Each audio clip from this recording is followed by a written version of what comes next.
All right, sorry about that. Slight delay in my starting up this live broadcast here, and I'm here now. And welcome. We're going to be talking about a very important topic here, and it's one that I believe that oftentimes it's not treated with the level of importance that it needs to be treated. So, and we're going to be talking about literacy, or I should say illiteracy.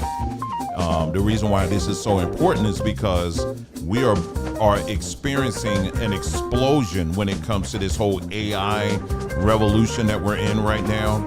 And if this topic is not taken seriously, there's going to be a lot of people that will be left behind. And that's what we're going to talk about in this broadcast today. So we're going to give people about a minute or so to get on board, and then we're going to go ahead and get started, okay? Well, again, welcome. So glad that you're here.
All right, we're going to give it about another 30 seconds. Another 30 seconds, and then we're going to start, okay? About another 30 seconds.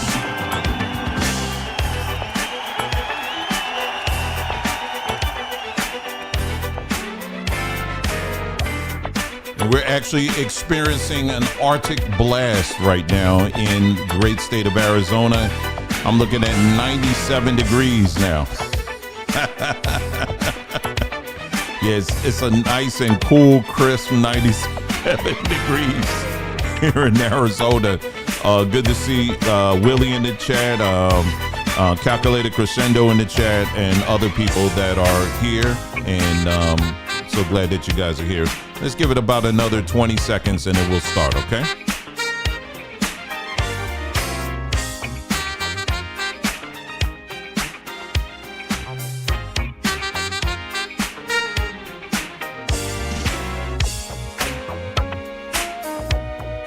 All right, let's go ahead and get started. Thank you so much for tuning in. So glad that you guys are here, and I hope you guys are having a wonderful day. Today is Sunday, June the 22nd of 2025, and yeah, it sounds like we're kind of sort of in a war, but I would argue that America's always been at war. We just don't hear about all the many times that America has dropped bombs. Later on, maybe I'll post something.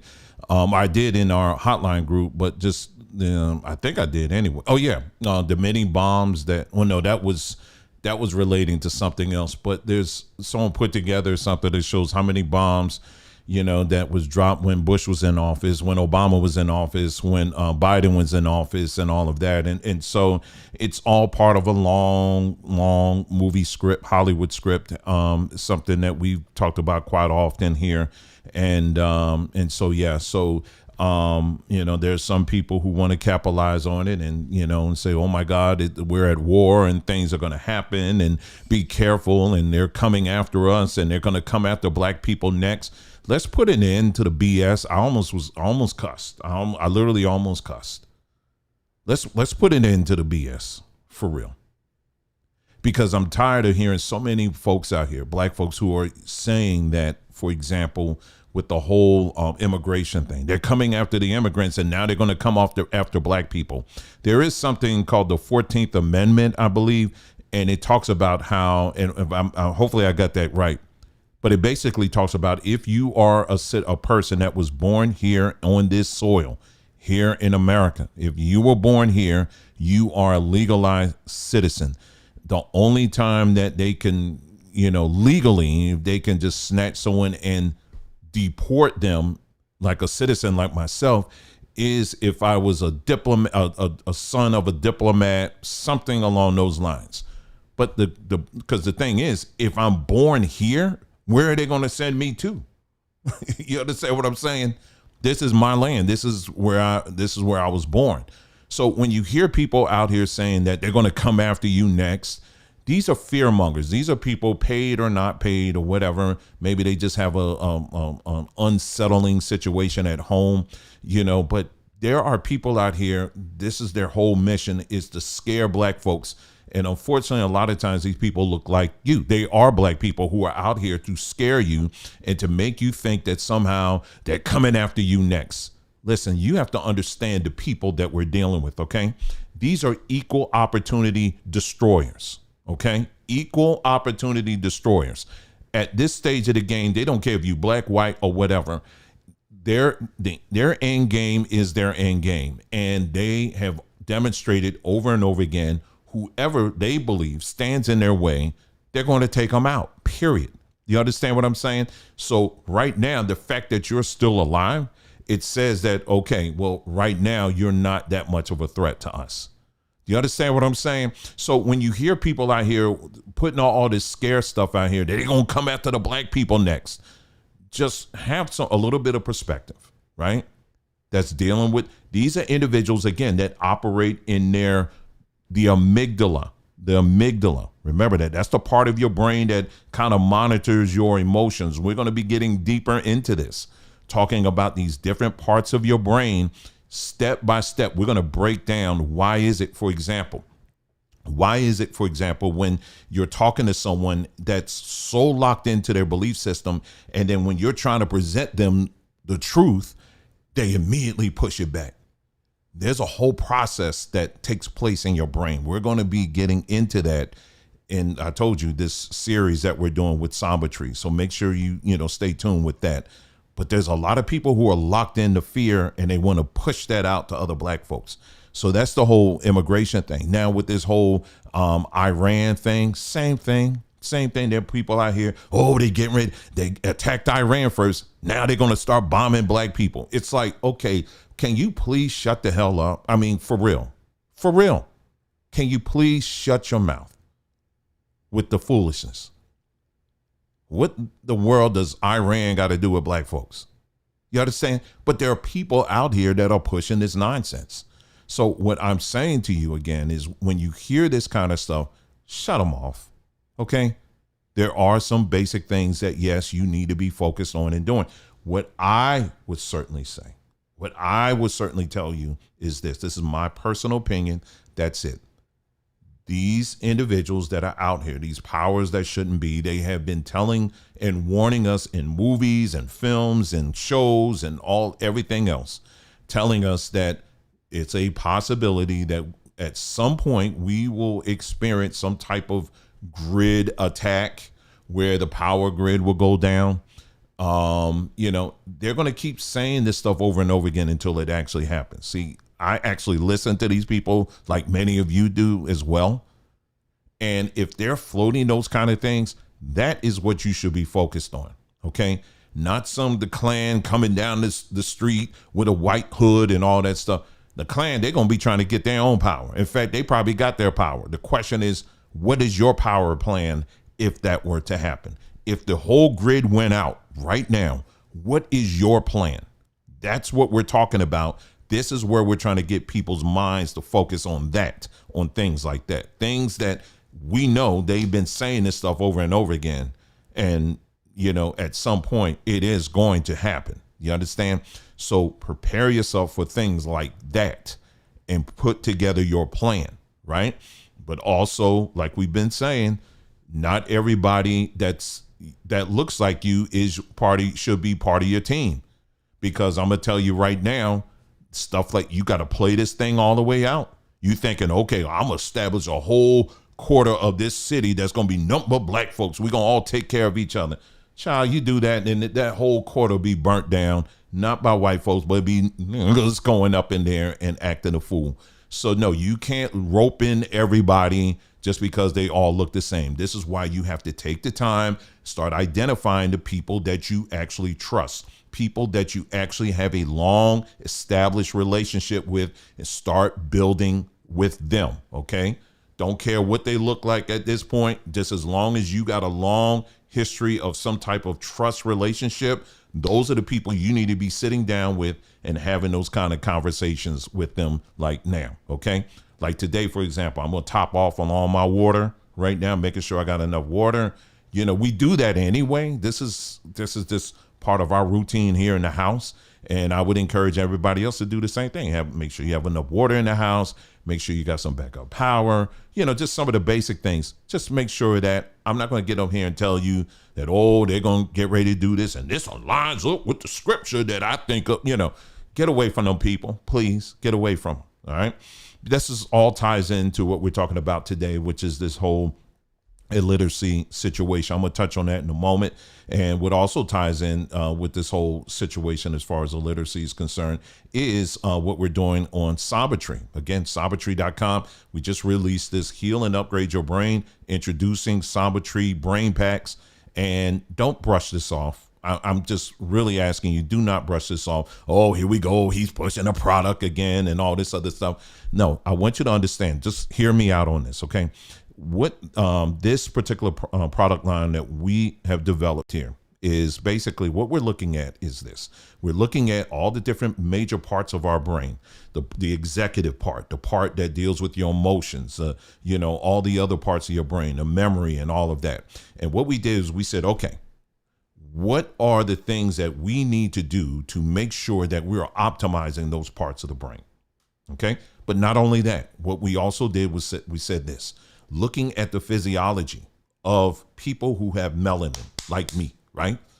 There are specific needs that we have that are different than the needs of other people, right? Likewise, there are specific needs that people who have less melanin in their skin as well. They have specific needs. What we're focused on are people who have a lot of melanin in their skin. So they have specific needs. So what we did was this, we looked at, okay, because those needs also extend to the operation and functionality of your brain. So what we did was we said, okay, let's take a look at all the herbs, things like herbs and stuff like that. What are the things that we're going to need to make sure we're optimizing those parts of the brain? That's number one. Number two, considering the physiology and the psychology or whatever of people that look like us, let's fine tune it and make sure we're optimizing it for their needs. And that's what we did. And so if you take up time and go through all this, I'm not going to go through this in this broadcast here. We've already got plenty of content already. If you go through our community page, it'll take you to links to all of that. If you're part of our mailing list, you'll see that as well. We go through all of this stuff in great detail. All right. Take some time, go through the rest of the page too. We got a lot of other natural stuff that we address and deal with and all that stuff. So yes, we are providing solutions here. We're not just talking, we're providing some real solutions, because why? This is something you're going to need in these current days right now so that you can start functioning in a balanced way when it comes to your brain. That's where it begins here. All right. You can go and we're going to get guns, you know, ain't nobody going to come up in here. Okay. What difference does it make? You can have a whole arsenal of guns, but if your amygdala is shot, you know, in other words, you just totally operate out of emotion, and your prefrontal cortex, the front part of your brain, that's the executive. If he's asleep or she's asleep, then you're not going to know how to handle business the right way. You're going to end up shooting anything that moves. We don't want that to happen, right? So this is how we're looking at this from a neuroscience kind of perspective, you know, and also nutritional perspective as well. So make sure you check that out. Again, that's over at sambatree.com. All right. So let's get to this AI. AI. We're going to talk about this really quick here, and we're going to talk about the relationship between AI and illiteracy. All right. Now, illiteracy, as you know, is something that has been an ongoing issue for a very long time. Just all over. Illiteracy is not something that just impacts Black people. Okay, let me be clear. You also have white people that are touched by this topic of illiteracy. You can also go into people that are coming from Central South America as well. They are dealing with this at an astronomical level. There are numbers of times I've run into people. I live here in the Southwest, where you got people who've been here for years and only language they know is Spanish. Well, I mean, that's not cool. I mean, I would, because it limits what you can and can't do in this society. That's like me moving to Mexico City and saying, I don't need to learn your language. Oh, yes, I do. You understand? So these are things that you should do anyway. But when it comes to, so when you're making choices to stay illiterate, it really hinders you in a great number of ways. All right. And so what I want to do is I have just a very short collage of videos I want to show you that hopefully will bring this issue a little bit closer to home here. So let me drop these two videos here. These are two videos, and then I have a third video that I'm gonna play for you real quick. Okay, so let me go ahead and string these two together. This first one is, some of y'all may remember, this is a girl, forgot her name, but she was giving testimony in the Trayvon Martin case. And so that's the first person. The next one is a football player, NFL player. You're going to see that too. So or former NFL player. So let's go ahead and take a listen at this. Would you take a look at that copy of the letter, and let me ask you a couple of questions about it. Do you recognize that letter as being one that you said earlier was prepared to be given to Ms. Fulton? Yes. And that letter was prepared with the assistance of a friend of yours named Francine Serve? Yes. And you and Ms. Serve talked about what you wanted to be in the letter, and then she helped write it in a way that was legible, correct? Yes. But the contents of the letter are yours. Yes. Are you able to read that copy well enough that you can tell us if it's in fact the same letter? No. Are you unable to read that at all? Some of them I do not. Can you read any of the words on it? I don't understand. Cursive. I don't read cursive. In most of his 11-year pro career before he learned how to read or write. I had a father that was very abusive. See, he locked me in the closet for many days because I was functionally illiterate. I didn't learn how to read and write till I was over 30. But when I think of what it was like for me,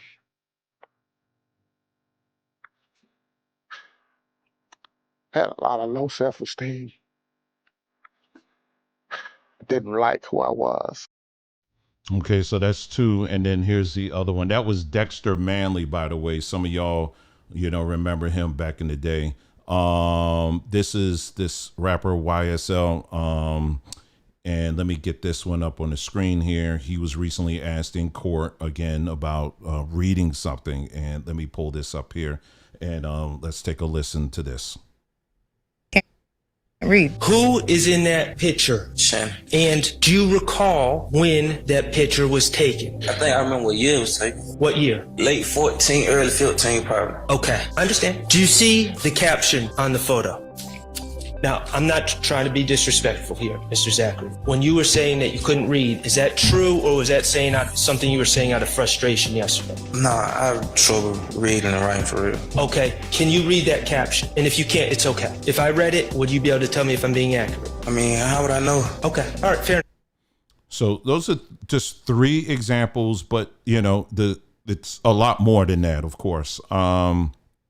And yeah, so I mean, can you imagine? And there are many people. This is a very significant problem here. Let me bring this up here on the screen here. Of course, I had the wrong thing up here. Hold on. It was right here. Okay, here we go. Now I'll explain these numbers to you here. Let me bring that up. Okay, so here we go. All right, adult literacy race by race, ethnicity, and this is as of 2023. And so here's the numbers here. Okay, now there are some people. If you do a search for this, it's actually going to show that white people are actually the ones that deal with this a lot more than black people. However, what people aren't considering is the fact that there's more of white people than there are black people. So that's why when you really dig into the actual numbers, the proportion of black folks or Hispanic folks who are literate, it outnumbers them, you know, by a huge margin, as you can see here. All right. So hope you guys, okay, you guys can see that. Okay. And so I'll just go through this real quick. Below is a quick visual snapshot of the newest findings on U.S. adults aged 16 to 65 who scored at level 1 or below in literacy, often used as a proxy for functional illiteracy. The chart makes two big patterns jump out, and then, you know, you got the numbers there, right? Okay, so what they're talking about, this is just level 1 reading. All right. Lowest band represents adults who struggle with tasks such as reading short texts to locate a single piece of information or filling out simple forms. Researchers and policymakers therefore treat this band as a practical definition of illiteracy among working age adults. All right. And let me go to this article here. All right. This is an article that just came out from the James G. Martin Center for Academic Renewal, and it's called the SAT Trust Fall. All right. And they said legacy standardized testing firms are cutting rigor to please students. All right. So let me scroll down to here. All right. Here we go. This section right here. We're going to read this part right here. All right. Let me make this bigger. All right. The College Board notes on page 13 of its digital SAT suite of assessments technical framework that two of the primary goals in changing the exam were to make it shorter and to give students more time per question. To make this happen in a new reading and writing section of the test, they shortened the passages. Now check this out, from 500 to 750 words, all the way down to 25 to 150 words. All right, let me read that again. They shortened the reading passages from 500 to 750 words, all the way down to 25 to 150 words, or the length of a social media post, with one question per passage. Their explanation is that the model operates more efficiently when choices about what test content to deliver are made in small rather than large units. Now, they're saying without saying, but they're saying. What they're basically saying is this, is that this generation of people that are coming up right now, they have to readjust the standard. In other words, meaning they have to lower the standard now, because there is a huge population of individuals that are coming up that simply cannot read. Or their reading skills are very low, abysmal. We witnessed this actually during the housing bubble from back in the day, the early 2000s. Some of y'all remember this. And we've talked about this in detail in earlier videos. The problem that really, the thing that really contributed to that, of course, you had the shady lenders and real estate agents that played their part. That's true. But how were they being shady? They were taking advantage of people that they knew that would not take the time to read the paperwork. And I had the opportunity to speak with people in the industry, you know, on this. I mean, at top levels. And I'm talking about on a national level. All right. That I actually sat down with this was when that stuff was going on. I had the rare opportunity to sit down with individuals in this industry and talk to them about that. And they say, yes, this is absolutely what's going on. They were taking advantage of people, and mainly black people who were not reading, taking the time to read or understand the paperwork that was being given to them. And a lot of times these agents, hear me out on this, they weren't all white people that were doing this. There were a lot of black folks who were doing this as well. They would oftentimes, during the sit down, when they go through the paperwork, they would just basically tell them, hey, man, you ain't got to read that. Basically, all that's saying is this. And man, listen, I got you. Okay, look at me, man. I got you. You know, meanwhile, they were making that money, man. They were making that money. This is a very real thing. So let's get back to this, what I was just reading to you a moment ago. All right, let me get there. Let's see. That's the article. Let's get back to this. Here we go. All right, let me just read this, a little bit more of this. I think that's, I guess that was it. Key takeaways: Black and Hispanic adults are roughly 3 times as likely as white adults to fall into the lowest literacy band.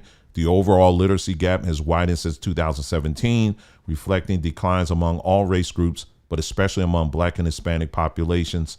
And then it goes on with that. Okay. Now let me switch to this other one here. Now we're going to get into how this ties into AI. All right. Because there's some things I've been telling you that I warned people. I told people this was going to happen, what we're going to discuss here in a moment. And it literally happened. All right. And let's switch over to here. Is this? No. Hold on. It's the other one. Hold on. Sorry. It's my other browser. Wait a minute. That is it. Okay. Hold on. Okay. Here we go. This one here. Okay. Here we go. All right. So let's go here. Notes on the data. Okay. Definition of illiteracy. The percentages reflect adults with low literacy skills. This is tied into the same data that we were just reading from the other browser I was on, by the way, or reading below a 5th grade level. All right. So what those numbers that I showed you earlier are showing is that a percentage of black folks are reading at a 5th grade level. 5th grade level. Which includes functional illiteracy. Complete illiteracy and the inability to read or write in any language is estimated at 4% of the U.S. adults, but race-specific breakdowns for this metric are less detailed. Overall literacy rates, approximately 79% of U.S. adults are literate, able to perform tasks, require basic reading and writing, meaning 21%, about 43 million adults, have low literacy skills. All right, so let's scroll down here to the AI adaptation. Let me say this, and then I'm going to come back to that, okay? Because this is important. This is why this is important. Now, as a content creator, I am actually, and I've kind of been saying this and, over some time, it's becoming more and more challenging for me to actually do videos. It really is. When you do see me in front of the camera, it's after days of agonizing, like, okay, do I even say this, or how do I say this? Will they even get it? And I go through this whole thing. And then finally I'm able to put together a video. There are numbers of topics that I would love to delve into, but I do know that if I do, I'm going to lose a lot of people with it. That's not saying or suggesting I'm some wizard of smart and you guys don't know nothing. No, it's not. No, that's not what I'm saying or suggesting at all. But I kind of do know, based on comments, feedback that I do get, what I'm working with. And I'll give you an example here. Like when we were talking about this whole COVID thing, for example. Now, when we were getting into that and presenting a bunch of other information regarding COVID and how, these are things that you need to watch out for. My wife and I, when we were presenting that information, we didn't want to present the information as a way of just telling you, don't take the shot. No. And then you just comply with that and that's it. And we just, and we're just those people that's just telling you, don't do this. No, we wanted to give you as much information as possible so that you yourself can take that, use your own reasoning and see, okay, let me make a better decision about this thing. You understand what I'm saying? We don't need somebody telling us like they got a joystick in the background and saying, no, go here, go here. No. See, preachers do that all the time. Politicians do that all the time. Other personalities on social media do that all the time. We don't do that. We want to give you as much info as possible, paperwork, receipts, all kinds of stuff. Give it to you and say, hey, listen, you need to take all of this in consideration. Just as we've taken the time to go through this information, you need to do the same thing so that you can make an informed decision about you and your family. But what we found is that there are numbers of people who they just want the easier route. They just want you to just tell me what I need to do. Just tell me what I need to believe. Just tell me, no, we're not going to do that. We're going to challenge you to use your brain so that you can make educated and informed decisions. And whatever conclusion you come to, as long as you did it based on reading and investing the time to investigate yourself, that's you. You understand? So that's what we do. So it's a challenge. So that whole COVID thing, it's still happening right now. There are all kinds of studies now that are coming out that have been out that I would love to get in and really talk about. But I know most people, it's just going zoom. It's going to go right over their head. Go right over their head. So I'm at a crossroads a lot of times when it comes to this stuff. And this is very important stuff. I mean, very important stuff. But I don't know. I don't even know. I don't know what to do with it.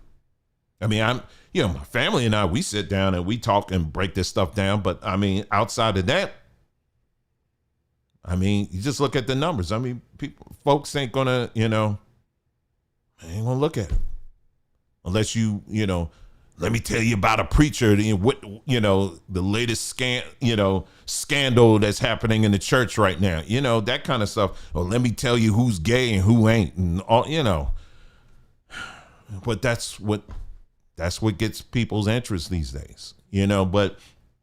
And again, I'm not saying all black people fall into that category. I'm not saying that. But unfortunately, there are numbers that do.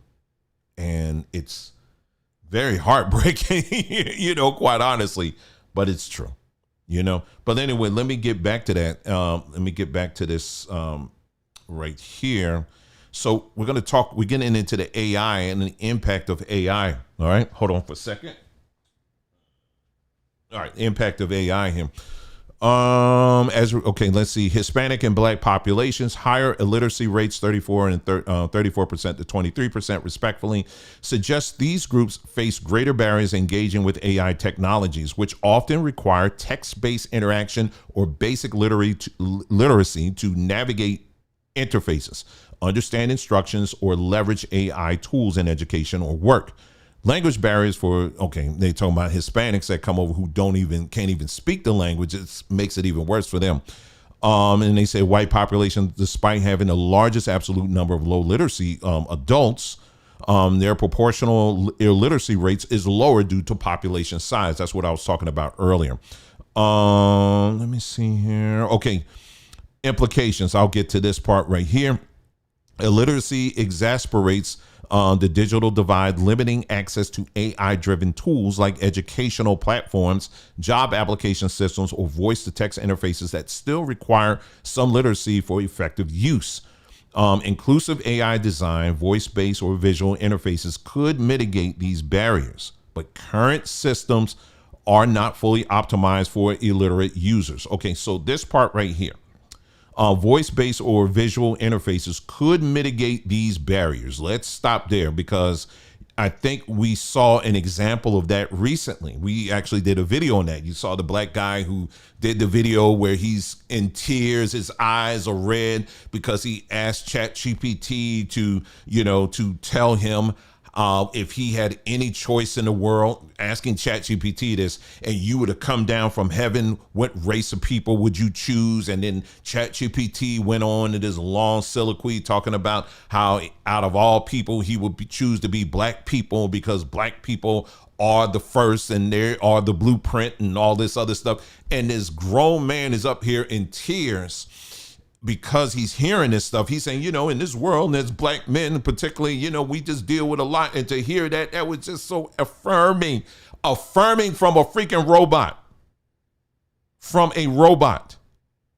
a program that looks at your data, the information that you feed it, along with information that's come from other sources, comes up with, okay, let me see what he would like. And they will present that to you. That is the illiteracy part that I'm referring to. This is why we did our course, and we still have it. It's still available. It's still there. The basics of ChatGPT and similar platforms like ChatGPT, because it takes a certain level of literacy to write a prompt. You have to be literate to write a prompt. You can't just say, okay, ChatGPT, tell me, how beautiful I am, or give me just a rundown of this or whatever. You can function, right? But you're never going to go beyond that. You're going to be more reliant on what it's going to give you, because a lot of times, if you go back to that video that I'm referring to, the guy's asking, tell me how beautiful I am and how powerful I am or whatever, there was no references at all that were given. None at all. So you have a lot of people out here that are so reliant on these AI technologies, like Alexa, for example. I don't know why anybody would put Alexa in their house, but you have people who do it. Alexa, tell me about this. Alexa, give me this. Alexa, doing this. And so with these AI technologies, what they're giving back to you, they're giving you information. But if you are not a reader, if you're not someone who reads, when you read, that strengthens your ability to critically analyze things, right? And if you're not a reader, if you're not someone who reads, I'm not talking social media posts. If you're not someone who reads, what happens is all you're getting is confirmation bias. That's all you're getting is confirmation bias. So when you're listening to AI, be it Alexa or whatever platform, and they're telling you things, you're like, yep, that's right. Tell them. It's doing is affirming what you want, but it's not at all building you up. It's not expanding you. It's not the other part of your brain, the executive part of your brain is like, okay, well, whatever you say, I'll protect it, but okay. So I'm watching as many people are flooding the zone with, if you will, on these platforms like ChatGPT or whatever, and they're asking these very basic one-dimensional questions, and they're getting basic one-dimensional answers. And all it amounts to is just affirmation. I just saw another video that somebody did, and they asked ChatGPT, tell me, about the greatness of Africans and why is it that Africans are the blueprint for all of civilization. And then, ChatGPT is like, okay, well, let me give you an answer that I think you would like. And so that's what you're seeing now, is because there's a deficit in a lot of these people when it comes to things like reading and even mental development. ChatGPT is there it's going to just fill in the blanks. You understand? And so if you are someone that is illiterate, and this is a serious problem, this is a big problem. There are numbers of people out here today that do not know how to read. They don't. And if you don't know how to read, that means you do not know how to critically analyze things. There are people out there, they can quote, when you go into our history, I'm talking about Black history now. This stems all the way back into the days where it was forbidden for us to read. And the only thing that we could look at is the Bible. If we're going to read anything, it's going to be the Bible. And it was only a few people that were appointed by Massa to read the Bible, and that was the preacher, right? And so the preacher, he would just read those single passages of scripture and then have the people say it, repeat after me, repeat after me, repeat after me. And that's it. And a lot of these elders, we still got, a lot of these elders are still around. They descended from that. I mean, we have too, but I mean, they're a lot closer to that than we are. They'll tell you, hey, listen, honey, listen. All I know is that, if God before us, who can be against us? And surely goodness and mercy shall follow me all the days of my life, and I will dwell in the house of the Lord forever. That's all I know. And that's it. And okay, you got that. But when it comes to, okay, Grandma, can you look over this this loan application here? Because if we don't read this right, because I looked at it, and at the end it says, if you don't do this, they're going to take your house. Well, honey, listen, I just know that this is an opportunity from God. I've been praying to get some money so I could take care of some of these bills. Where do I sign? Listen, y'all, I'm not mocking. I'm telling you, this is stuff that is baked into the culture, unfortunately. And now that we have AI rushing in, you're starting to see that kind of pan out. Like, for example, these videos that you see of individuals who are taking to AI video, and with the whole, like, okay, we're going to have some fun with it. Let's portray ourselves as gorillas and monkeys. I'm not making any of this stuff up. This is real. I mean, you got people who are out here literally doing this right now. Instead of using the technology to build things and all of that, they're using it to do entertainment and silly things. Let me see. I think I had something else here, and then I'm going to show you something that's going on right now. Case in point, that's going on in the world of technology. All right. Let me see. I had something here. Let me see. That wasn't that. Hold on for a second, y'all. It was. Okay. Yeah. Right here. Let me bring this over here.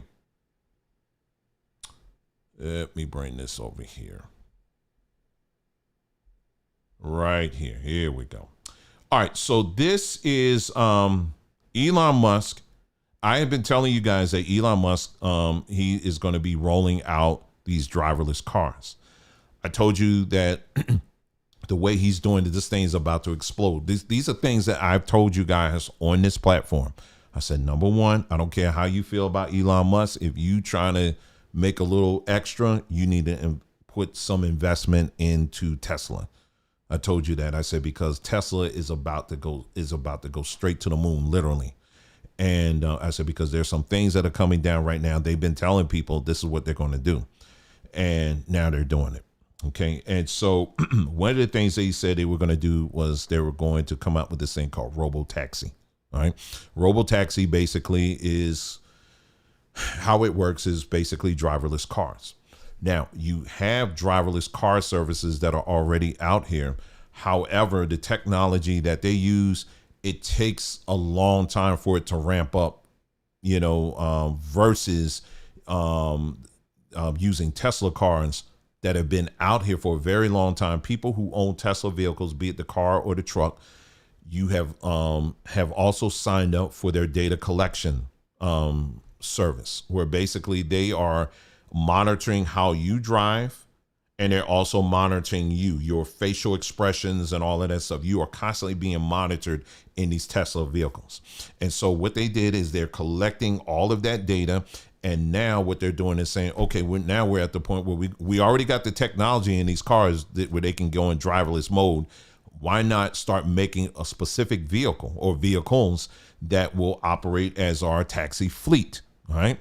And so this taxi fleet, basically, as opposed to being locked into just operating in the city, they can operate in the city and the suburbs, and they'll be able to ramp up extremely quick. All right. And so Tesla said this is going to happen. We're going to start this year. Well, this year is here. And he also said it's going to happen in June. We're in June. And guess what? He launched it, I think yesterday or today, one of the two, in the city of Austin, Texas. All right. And so couple of things. One of the things he said, we want to make this affordable. Do you want to know when he said affordable? Because someone was giving examples of, people who maybe, low income people, or, people who just can't afford, getting a taxi or Uber or whatever, because Ubers can be extremely expensive. But Tesla said, we're going to make these affordable. He dropped the taxis are running right now in the city of Austin. You want to know how affordable he made it? I'm just going to throw it out here in the chat for those that are watching live. I'm going to give you about a minute. How much you think he's charging people, at least right now, to ride these driverless taxis? I'm going to give you all a minute to put that in the chat. Okay. I'll put some music on while I wait. Just going to ask you. Oh, good to see you back, Clayton. You brought the heat with you, man. Clayton was up in Nevada. And that was I know in Arizona we were on a serious heat wave. But now it's cooled down now.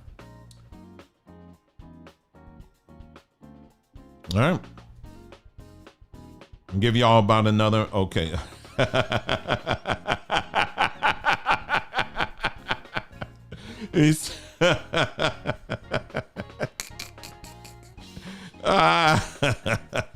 No, not quite that high. I know what you're doing, man. Yep. Okay, $250. All right. Okay. $50. Someone said $50. $2 a mile. Mm-mm. Nope. Okay, all of y'all wrong. And the answer isn't free, by the way. Someone said $25. Nope. He is charging right now. It's at $4. I believe it's $4.50. No, $4.20 flat fee. $4.20 flat fee. This is his tweet right here. Flat fee. Now, he's doing that now, and it probably will go adjust accordingly. But this at least gives us an idea of where he's targeting when it comes to affordability. $4.20 flat fee. Now, I want you to go like this now. All right? I want you to go like this.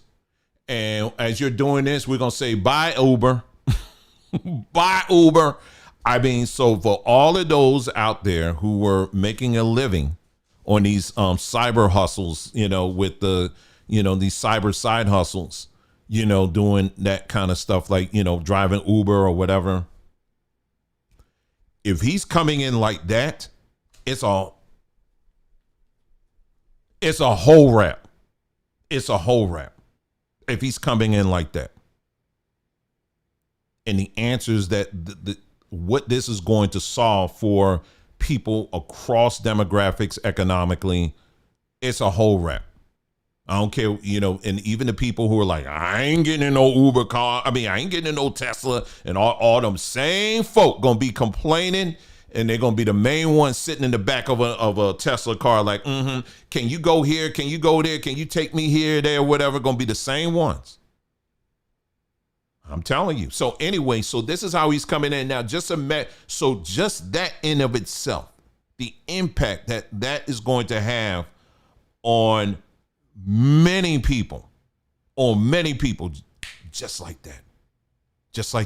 But if you've been paying attention, he's been saying this. He said, this is what's going to happen. He's been saying this. And he also said, listen, they also said this thing is about to skyrocket. It's about to skyrocket because you got a lot of people right now that are looking. They're looking right now and they're like, okay, all right, okay. All right, then you're going to have all these other cities already in line. Okay, come to our city. Okay, come to our town. Come to our town. And it's going to be just like that. You're going to watch between now and December, this thing is going to explode because this is where the technology is going. Just imagine. There are going to be parents right now, the mothers that are home that are cooking dinner and all that. They're like, listen, I ain't got time. I'm trying to cook this dinner and I don't feel like going to pick up these kids. So let me get on my app, and I'm telling you exactly how it works. Let me get on my app, send a Tesla car to go pick them up. It's only $4 and something to go pick them up, and check it out how it's going to work. The way it's going to work is you will be able, it's right here. I'll bring this back up on the screen. All your media streaming and preferred temperature settings just work automatically when you get into a Tesla robotaxi. So basically all your music, if you like, hey, listen, I like my air conditioning at a certain temperature and all of that, all that's already, your profile is saved on the app, and it will transfer to whatever robotaxi you rent out. All right. And so this right here, it's over. It's over. It's completely over. Now, why am I telling you all this? Dwayne, you were talking about illiteracy. Why now you getting on this? What that got to do with anything? Well, let me show you. Now, let's take a look at the team that's behind this in Austin. Let's look at the team. Now, I want you to count for me. This is the team right here. Count for me how many black folks you see in this picture. Just count for me. I see some darker skinned folks, but they all pretty much, I'm talking black Americans. Find the Negro. Where's Negro? Not Waldo. Where's Negro? Where is he? Let's see. Can we find Negro? I'm trying to find Negro right now. Where is Negro? I don't see Negro. Maybe he behind. No. Bathroom break, maybe? I don't know. I'm trying to find Negro. Maybe he's dialed in on on the screen back here. Maybe he's dialed in on the he's doing remote work. Or maybe the Negro, maybe he's taking a picture. Maybe he's the one taking a picture. Well, let me tell you, none. Ain't none on here. Not one. You want to know what illiteracy, what it translates to? This right here. This is what illiteracy looks like. You want to know what is the impact? You want a pictorial view of how illiteracy amongst black folks, I'm just talking just black folks right now, how it translates. This right here. This space is already taken off and it's already left the station. It's already left the station. So black Americans that are looking into getting into this, in terms of the developmental side of it, their train is already left, already gone. Now, Tesla does offer an opportunity for people if you want to go in and, let's say, buy a couple of the robo taxis and then you can lease them out. You can do that. That's a way that people will be able to make money, doing that. And I think that's pretty cool. So, you may have some people doing that. But other than that, the developmental side, nope. The train is already left. Another neat thing about this whole robotaxi thing, I was reading, they were talking about how if you have a Tesla, and I think it's starting with the latest one that just came out, you can actually lease it out to the network. For example, let's say we had the latest Tesla, and let's say my family and I, we're going to be away out of the country for the next month, right? I can make money by saying, okay, flip a switch here and there, and it will automatically be tied into the network. So while I'm gone, the Tesla car, my car will be operating part of the network, picking up, dropping off people and all of that. And I'm making money. I think that's pretty cool, So, you'll have people doing that too. But I'm talking in terms of the programming and the developmental side. That train has already left. Here's some videos here. Things I want to share here. This is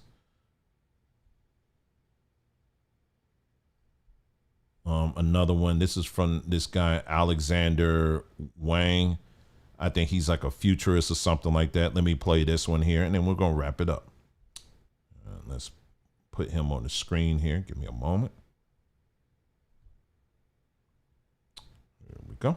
Take a listen. What are the unique things that humans will do over time? I mean, I think this element of vision is very important. This element of kind of debugging or sort of fixing when things go wrong. Most of a manager's job, speaking as a manager, is just putting out fires, dealing with problems, dealing with issues that come up.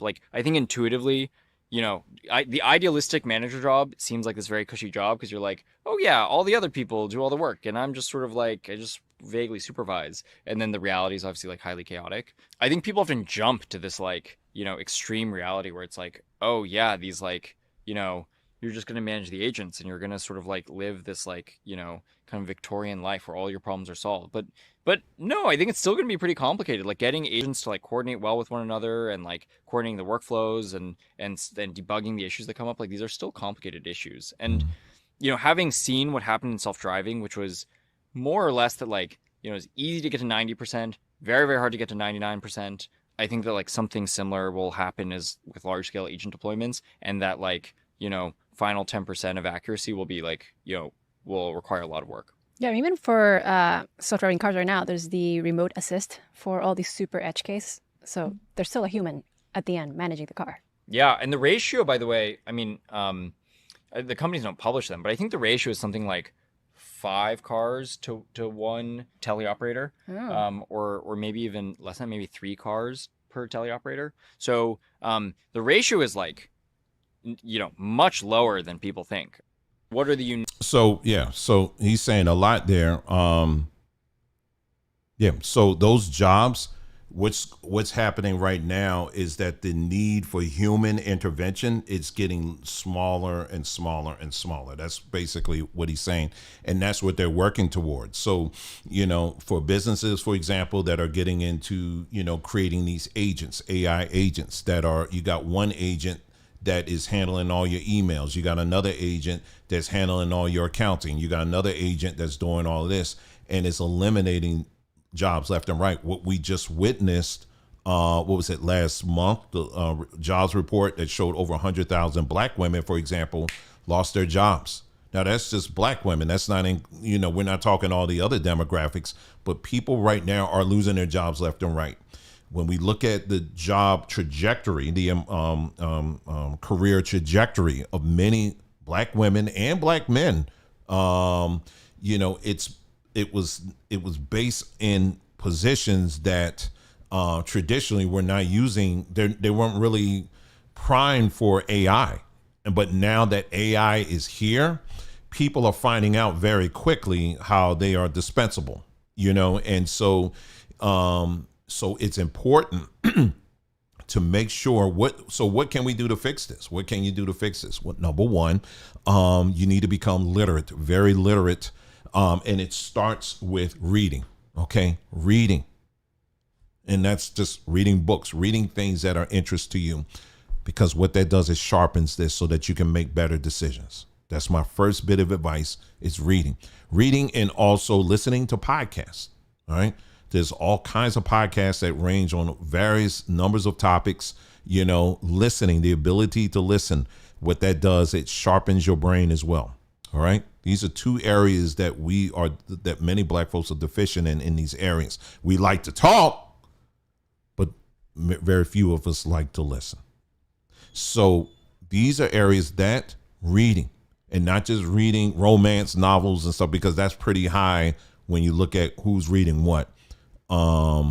you know, particularly for Black women, for example, the romance novels are very high. But when it comes to technology and staying up on things like that, Black folks, period, we tend to kind of step back on that. All right. So that has to change. So you're going to need to start reading things that are both of interest and things that could be of an interest, but just give it a try. All right. So that's number one. Number two, also focus on educating yourself when it comes to technology, particularly AI right now. All right. I've shown in our class, we showed you how you can actually build your own school, you know, your own training program, you know, and you can actually build a program where you are educating yourself on these various topics. And you don't have to no longer pay all this gobs of money and get a student loan and all this other stuff. I mean, you can if you want to, but if you're just trying to get the knowledge, there is no divider right now. The only dividing line right now are people who read versus people who choose to be illiterate. And unfortunately, illiteracy is a huge thing. When you look at the numbers, it's a huge thing.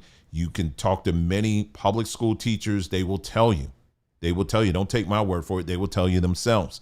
A lot of these students, unfortunately, they are leaning on to Chat GPT or Grok to do all their homework. Okay, that's a convenient thing, but it's not sharpening this. All right. So I want you to continue to stay tuned on this platform, because we're going to actually go through. I'm working on something right now where we're going to go through step by step by step. What happens? What's going on in your brain when you are faced with a challenging proposal? For example, I'm going to use as an example people who are deep in their religion. And then you have somebody that comes along and says, hey, listen, I'm going to challenge you on something when it comes to your religious belief.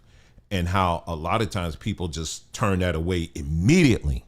Well, what causes that? There's a whole process that your brain goes through. And we're going to learn those step by step by step on that. Okay. So we're going to be really getting into this whole neuroscience thing, so that, you know, we can really begin to understand ourselves and we can become a better version of ourselves ultimately. Okay. So it's going to be quite interesting in what we're going to be getting into. So thank you so much for tuning in to this broadcast.